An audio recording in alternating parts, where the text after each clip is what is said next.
Muzik Ghazal Melayu merupakan satu daripada warisan seni budaya negeri Johor. Muzik Ghazal yang berasal dari Semenanjung Arab dan dipengaruhi oleh budaya India mencerminkan kepribadian masyarakat di mana muzik ini berasal. Irama dan alunan muzik yang mendayu-dayu dan melankolik ditambah dengan kekayaan bait-bait pantun yang diadaptasi menjadi lirik lagu ghazal begitu menarik. Irama lagu yang dinyanyikan ini mewakili sepenuhnya jiwa, kepribadian dan sikap hidup masyarakat Melayu.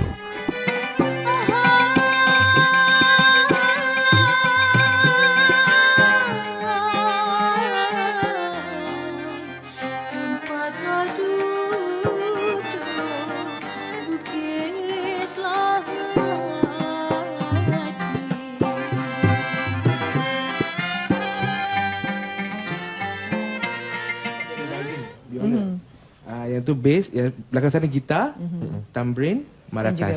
Kalau tak ada salah satu memang bukan ghazal lah. Bukan ghazal.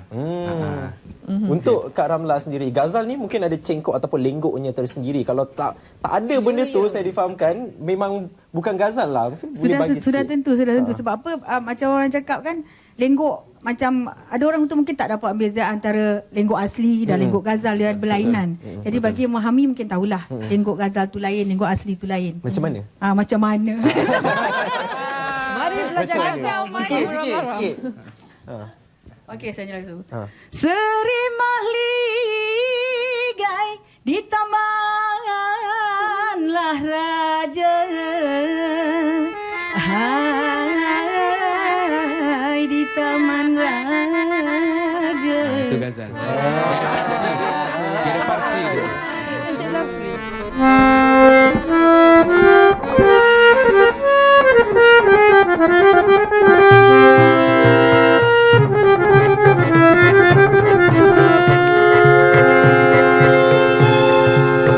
Assalamualaikum warahmatullahi wabarakatuh.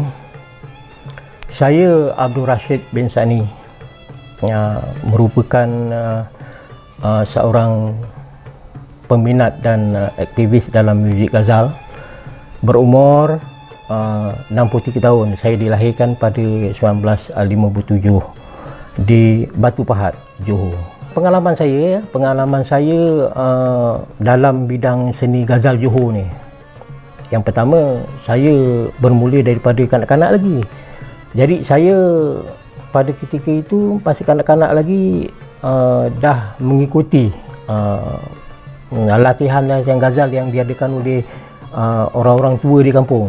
Jadi saya ambil kesempatan untuk sama-sama berlatih dan membuatkan saya lebih minat.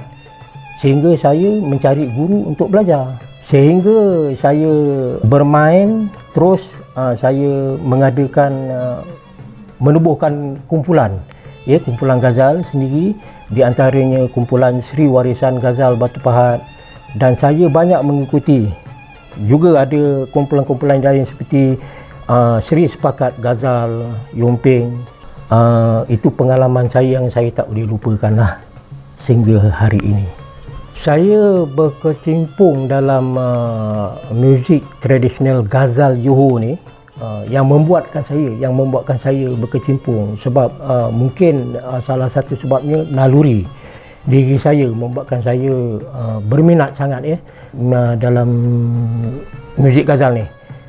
Pertama yang mendorong saya ialah pertama sekali ajakan ataupun kata orang tua dulu mengajak, dia ajak untuk sama-sama datang melihat untuk berlatih lagu ghazal, mengenali lagu ghazal, memahami lagu ghazal, macam mana cara memainkan lagu ghazal dalam satu-satu kumpulan, sehingga datang minat yang mendalam. Seterusnya saya diberi penghargaan untuk bersama mereka lah. Itu yang mendorongkan saya bersama mereka untuk bermain dalam muzik tradisional ghazal Johor ini. Dari segi pencapaian, daripada segi pencapaian saya dalam bidang muzik ghazal ni ialah saya diberi banyak penghargaan. Pertama sekali untuk menjadi fasilitator dalam setiap bengkel yang diadakan. Bengkel macam bengkel asli, bengkel Ghazal. Selain itu juga saya diberi peluang untuk menjadi juri, diberi penghargaan untuk menjadi juri setiap pertandingan Ghazal yang diadakan setiap tahun oleh mana-mana badan kesenian lah. Umpamanya macam Jabatan Kebudayaan di Kuala Lumpur dulu pernah saya ada menjadi juri. Ada juga pertandingan asli yang mana saya dilantik sebagai juri lah untuk sama-sama melihat penampakan kumpulan tersebut bermain. Juga saya diberikan penghargaan untuk mengadakan persembahan, membimbing mereka, membawa mereka persembahan di luar negara. Contohnya di Bahrain, di Australia dan sebagainya lah. Banyak yang saya pergi dalam bidang muzik ni untuk mengadakan persembahan, maksud saya di luar negara, yang mana pada ketika itu persembahan tu dinamakan pertukaran budaya, pertukaran budaya. Sebab kita nak memertabatkan kesenian Ghazal kita, so kita diberi peluang lah. Saya diberi peluang, diberi penghargaan untuk mengadakan persembahan tersebut, mengaturkan jadual latihan. Begitulah, itu pencapaian saya. Juga saya diberi penghargaan sebagai karuan tamu, karuan tamu di Yayasan Warisan Johor. Diberi penghargaan oleh pengarah di Yayasan Warisan Johor, dilantik sebagai karuan tamu untuk mereka merujuk kepada saya hal ehwal dalam bidang kesenian Ghazal, muzik tradisional, zapin asli dan sebagainya. Itu di antara pencapaian saya sehingga kini lah maksudnya. Perkembangan seni muzik Ghazal di negeri Johor sering dikaitkan dengan nama Allahyarham Datuk Bentara Luar ketika itu, iaitu Allahyarham Muhammad Saleh bin Perang. Semasa membuka daerah-daerah baru di Johor, Datuk Bentara Luar turut memperkenalkan seni Ghazal untuk dimainkan di rumah-rumah penghulu dan juga pada hari-hari keramaian tertentu. Selain daripada Allahyarham Datuk Bentara Luar, ramai lagi pembesar istana yang turut menyumbangkan tenaga dalam memperkenalkan kesenian muzik ini.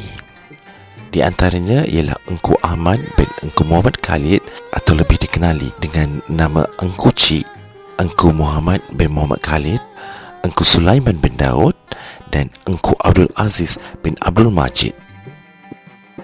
Saya akan cerita sedikit tentang sejarah Ghazal.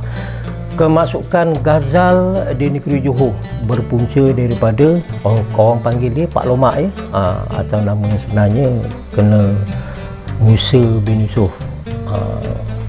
Jadi mereka ni sebenarnya berdagang ke India dan membawa balik beberapa alat Ghazal. Pada ketika itu tahun 1920 tu kita dah masuk Ghazal, dah ada di Riau, dah ada di Johor ni. Alat-alat yang ada pada ketika itu ialah berlainan daripada yang sekarang. Sejarah dalam pengembara Ghazal ialah daripada jenis puisi. Ya, nyanyian yang dinyanyikan oleh mereka itulah puisi ataupun syair begitu. Okey, syair.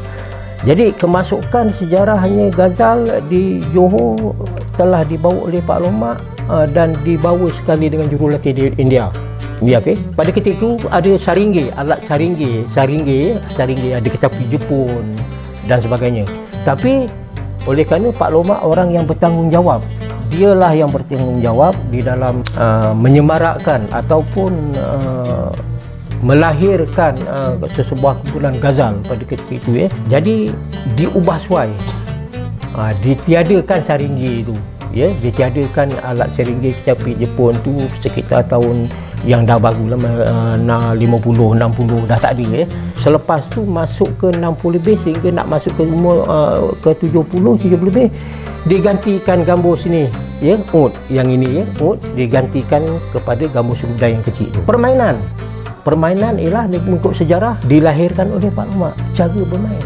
Pasal ada yang mengajar. Sebab tu ada, kita tak heran kenapa Ghazal ni ada skill, ada nyanyian macam Urdu, macam orang Hindustan menyanyi, ada macam orang Hindustan kita menyanyi.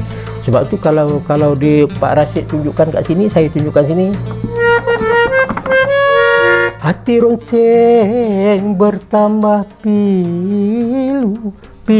Yang itu ialah sarigama dalam India. Pengaruh inilah yang dibawa dalam sejarah oleh Pak Lomak ke dalam Ghazal Johor. Cuma diubah suai oleh Pak Lomak, diubah suai dengan lagu-lagu dikompos mengikut kesesuaian negeri Johor lah.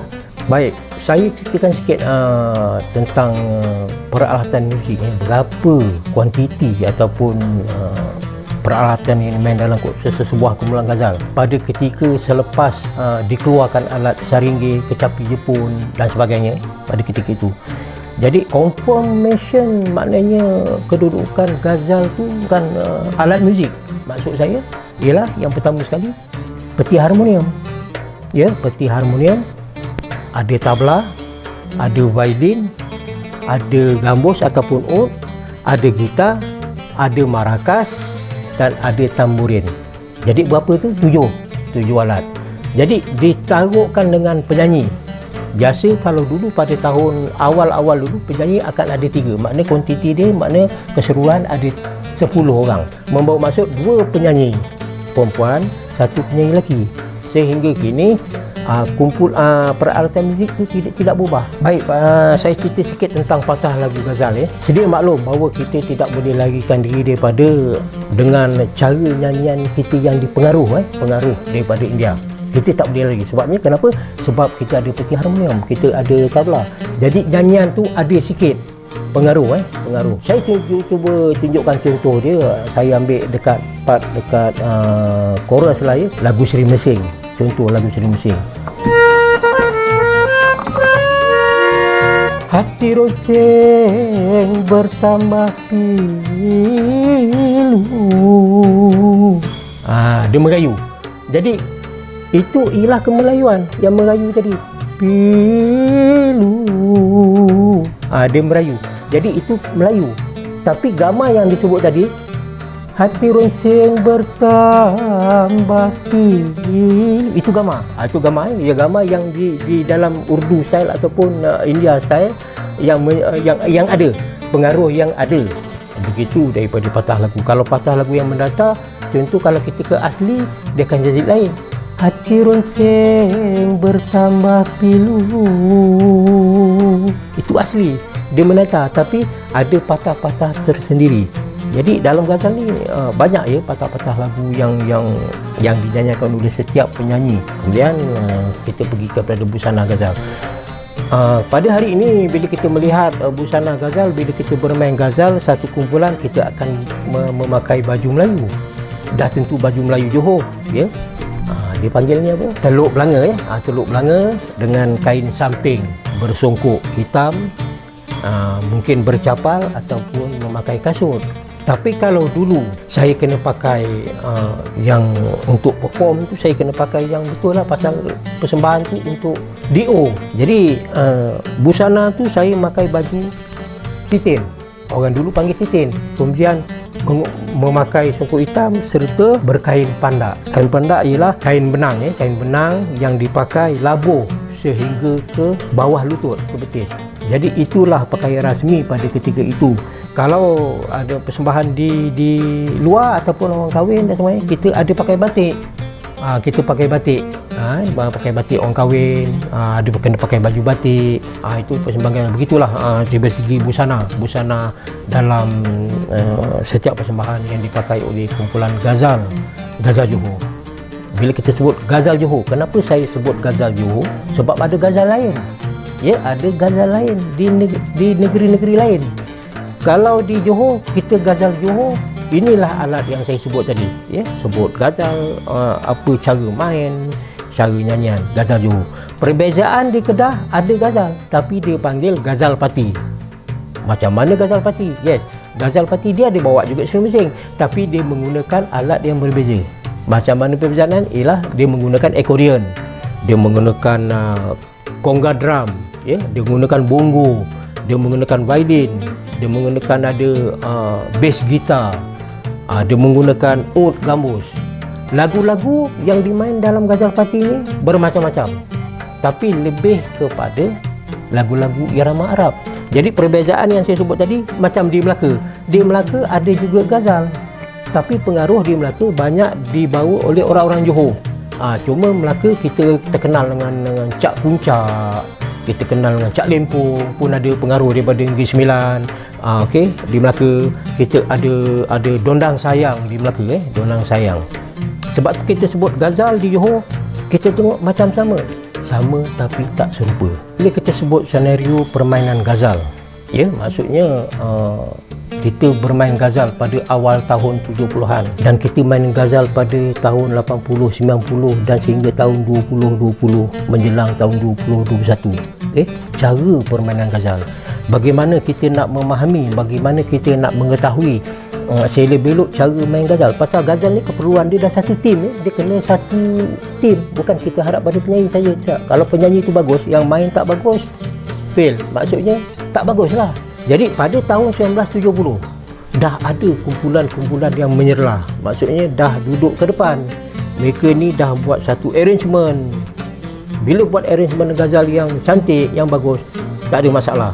Cuma jangan ditukar lagu tersebut. Berlaku pada tahun 1970, mereka telah melahirkan satu permainan yang agak konsisten lah, maksud saya. Agak positif, konsisten. Maksudnya daripada segi permainan yang dah jadi bersih, kombinasi yang kuat, bawa ke 80-an, 70, 80, 90 lagi meriah. Yang saya katakan maksud meriah ni tadi ialah daripada segi panggilan. Okey, kita kenal Malaysia ni, kita kenal Johor, kita kenal Malaysia banyak. Saya nak Ghazal, bawa Ghazal, pertukaran budaya. Saya nak Ghazal untuk perform. Jadi mereka ni kena buat persembahan yang betul lah. Ghazal yang duduk dalam betul-betul kumpulan Ghazal. Kalau ada pertimbangan kena cukup. Kena ada tamrid, kena ada markas. Jadi kena ada penyanyi dua, lelaki dan perempuan. Kena cukup. Membawa maksud pada sekitar 80, 90 kena ada penyesuaian yang lebih mantap. Maka kita kena mengembalikan, memertabatkan kesenian itu tersebut melalui sejarah. Pendapat saya dan pandangan saya lah pada hari ini. Pandangan saya ialah dari segi bila kita sebut kebudayaan kesenian Ghazal Johor, saya sebut Ghazal Johor dalam bidang Ghazal, perlulah ada titik berat pandangan saya. Titik berat saya sarankan kepada mana-mana pihak, badan budaya ataupun mereka-mereka aktivis ataupun pencinta kesenian muzik Ghazal ini, supaya mereka lebih menitik berat mengembalikan semangat Ghazal Johor. Itulah pandangan saya supaya benda ni dapat dititik berat dan kan sama-sama kita dapat memertabatkan. Begitulah maksudnya. Apa yang nak saya sebutkan ialah daripada segi penyanyi-penyanyi ataupun mereka-mereka yang bergiat dalam kesenian Ghazal Johor. Bila kita sebut yang ini, dah tentunya ada nama-nama besar. Di antaranya Okid Abdullah. Kita tahu Penawar Rindu Padamu, Okid Abdullah, kita kenal. Okid Abdullah duduk dalam kumpulan Seri Kenangan, dari Seri Kenangan Batu Pahat, melahirkan album dalam lagu yang dikenali ramai iaitu Penawar Rindu. Di Batu Pahat ada lagi nama besar selain daripada Okid Abdullah. Ada Ramlah Hadun, ada yang lelakinya Rahim Ghani yang terkenal dengan lagu Burung Putih Terbang Malam. Di Muar kita ada Fadil Ahmad, terkenal dengan gambus dia. Dia datang daripada kumpulan Ghazal, bukan kumpulan gambus. Dia datang daripada kumpulan Ghazal dalam kumpulan Seri Maharani Ghazal. Ada penyanyi perempuan dia, nama besar juga, di Muar, S. Fauziah. Ada Fatimah Dan. Ini nama-nama yang sangat besar, yang kenal. Bila sebut ni orang tahu. Oh, di Johor Bahru, kita pergi ke Johor Bahru kita ada S.A. Aisyah, kita ada Wahid Aziz dalam kumpulan Seri Melati. Selain tu di Mesing ada nama besar juga. Di Mesing kita ada Ghazal Tok Mok. Sekarang yang ada ni Ghazal Tok Mok. Begitu juga di Pontian kita ada Ayub Haji Hidir. Ayub Haji Hidir ni nama besar. Allah yarham, dah meninggal begitu juga yang ada sekarang ni orang lama ialah Rafi'ah Sulaiman, masih ada lagi, tapi Cikgu Saleh umur dah 80, 85. Kalau kita sebut nama-nama besar lain, komposer lain, ada banyak lagi. Ini nama-nama besar yang hadir untuk menampakkan diri mereka menjadi orang yang bertanggungjawab untuk kompos lagu Ghazal, menyahut seruan Pak Lomak lah untuk mengadakan kumpulan mencipta lagu ghazal dan sebagainya, begitu dia. Harapan saya, kalau tak dikirakan, memang besar sangat harapan saya dalam kesenian muzik ghazal Johor ni. Dan pada hari ini harapan saya ialah supaya dapatlah diberi ruang untuk pihak Jabatan Kebudayaan Kesenian Negeri Johor ini untuk mengadakan bengkel ghazal, bengkel ghazal, supaya dapat anak-anak muda kita dudukkan mereka dalam pengetahuan ilmu ghazal. Begitulah harapan saya supaya mendapat perhatian daripada pihak tuan, iaitu Cik Zaifri selaku pengarah Jabatan Kebudayaan Kesenian Negeri Johor ini. Di tengah-tengah arus perkembangan seni muzik ghazal di Johor, pada ketika itu muncullah Haji Musa bin Yusof atau lebih dikenali dengan panggilan Pak Lomak. Pak Lomak adalah cucu kepada Allahyarham Datuk Bentara Luar. Pak Lomak dianggap bapa ghazal Melayu Johor kerana usaha beliau yang menterjemahkan atau menyesuaikan lagu-lagu ghazal daripada bahasa Urdu ke bahasa Melayu. Antara lagu-lagu ghazal Johor yang sering dimainkan adalah lagu-lagu Melayu asli seperti Sri Mersing, Siti Payung, Patah Hati dan Sri Banang. Alatan muzik yang digunakan adalah seperti peti harmonium, tabla atau tabela, violin, gambus, gitar, tamborin dan maracas.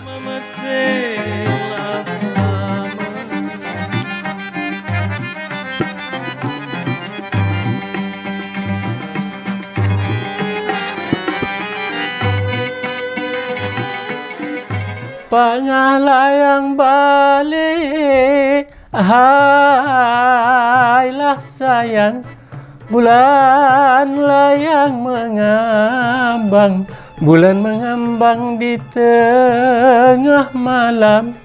Assalamualaikum warahmatullahi wabarakatuh. Saya Abdul Karim bin Sumun, berumur 64 tahun. Saya lahir pada 26 hari bulan 4 tahun 1956 yang saya berasal dari Pontian, dan saya bertugas di RTM Johor Bahru selama 34 tahun, dan saya berminat tentang lagu-lagu irama ghazal ni sejak umur saya masih kecil lagi. Ya, sepanjang saya bergiat dalam seni ghazal ni, saya banyak pengalaman membuat persembahan ghazal hingga ke Kepulauan Riau, Indonesia, sampai ke majlis-majlis rasmi, dan saya juga ada pengalaman sebagai juri hingga diundang ke Indonesia. Dan pengalaman saya selanjutnya, saya pernah membuat persembahan di dalam konsert ghazal di stadium tertutup Majlis Bandaraya Johor Bahru pada, kalau tak silap saya, pada 2000, dan saya pernah dinobatkan sebagai penyanyi ghazal terbaik. Saya sebenarnya berminat tentang muzik lagu-lagu ghazal ni sejak usia saya kecil lagi. Lama-kelamaan minat tu mendatang apabila saya bertugas di RTM Johor Bahru. Pada ketika itulah kita selalu dengar rakaman, ada persembahan daripada kumpulan-kumpulan ghazal yang membuat rakaman di studio RTM. Jadi minat bertambah mendalam tu sudah bermula. Jadi pada ketika itu, apabila kumpulan ghazal tu, ialah tak semuanya penyanyi pada ketika tu berkebolehan membuat persembahan dengan nyanyian dengan baik. Jadi ada penerbit masa tu bagi peluang pada saya, kata dia. Itulah mulanya saya bergiat dalam irama ghazal. Ghazal ni sebenarnya saya mendapat dorongan daripada Allahyarham Saudara Idris Muhammad. Dialah yang mula-mula menggalakkan saya menyanyi lagu ghazal. Jadi kata dia, kau cuba, kata dia, apabila pemain-pemain ghazal, pemuzik ghazal dia dah dengar suara saya, itu dia orang dah mula minat dah. Ajak saya berkecimpung dalam ghazal ni, rakan-rakan yang lama dah, ramai yang dah tak ada dah. Saya ni sebenarnya yang melatih ghazal ni, sebenarnya saya buat latihan sendiri. Kerana saya bekerja di RTM, di situlah saya mula terdedah dengan lagu-lagu ghazal. Jadi saya, kemudahan untuk saya mencari lagu-lagu ghazal tu mudah. Jadi saya menyelongkarlah piring hitam lama, kaset-kaset lama yang ada buat rakaman ghazal tu. Jadi saya kumpulkan bahan-bahan tu saya berlatih daripada lagu-lagu yang ada di dalam kaset-kaset tu. Ya, lagu-lagu yang biasa saya nyanyikan dalam muzik ghazal ni macam Seri Mersing, Pangah Balik, Siti Payung. Ya, macam lagu-lagu semasa ni kadang-kadang dalam majlis kahwin ke kan, persembahan, kita tak semuanya kita bawa lagu-lagu ghazal kan. Nanti ialah generasi muda ni kadang-kadang apa lagu ni kata dia, jemu. Kita selit-selitkan juga lagu-lagu rentak-rentak moden, rentak joget masuk, macam contohnya lagu Embun di Rumput. Contohnya begini ya. Tampi padi buang selaput, hendak diangkat tidak berdaya. Itu cara lagu Embun di Rumput. Bezanya lagu-lagu asli ghazal, deli, dia punya cara penyampaiannya sebenarnya lain, banyak perbezaan. Kalau kita dapat menilai lagu tu, macam contoh lagu Seri Mersing ya. Ni saya bawa contoh lagu asli. Seri Mersing, lagulah Melayu. Itu asli. Kalau ghazal, Seri Mersing, lagu Melayu. Dia itu patah lagu dia kan, dia ada sarigama dia tu. Kalau macam deli, Seri Mersing, lagulah Melayu. Macam contoh Datuk Siti Nurhaliza punya lagu kan, Seri Mersing, itu deli tu sebenarnya, bukan asli. Kalau asli kan dia melet-let, dia punya ujung dia tu panjang. Kalau deli tu pendek sikit dia punya harkat dia tu. Kalau ghazal dia punya ada sarigama dia tu, dia lenggok suara Farsi dia. Ya, pada pandangan saya, harapan saya lah kepada untuk mengembangkan irama ghazal ni supaya tidak pupus, kata orang tak pupus di setelan zaman lah. Dia dengan harapan saya itulah, macam badan-badan penyiar, Jabatan Kebudayaan Kesenian Negeri Negara dapat menerapkan, mengadakan bengkel-bengkel apa yang sepatutnya lah untuk jadi sebagai pendorong pada anak-anak generasi akan datang ni, supaya budaya kita ni tak pupus, insya-Allah.